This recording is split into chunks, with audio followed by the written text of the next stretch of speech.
Hey guys, so this is the Iceco 20 liter, and it's 21 inches long, 14 inches wide. It's going to fit perfect between the seats, make it a little bit easier for us. And I plan to build some storage around it with cup holders and all that. So that'll be another video. I just want to let you know about this fridge. The sleek design is amazing. It's pretty quiet. It's not running just yet, but I did start it up already. I needed to make sure everything was okay, and then let Iceco know that it came fine.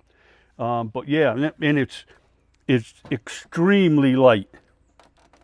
But this is the divider, and that just slides in. So that just slides in right there. So you can have fridge, freezer, or freezer, fridge, either one. It all depends on how you set it up. On the fridge, this is the fridge that we just got from Iceco. So as you see, it fits really good here. And then this will be a starting point for cup holders that will go right there. So more work to come on this. Be another video on that as well. So make sure to check back in.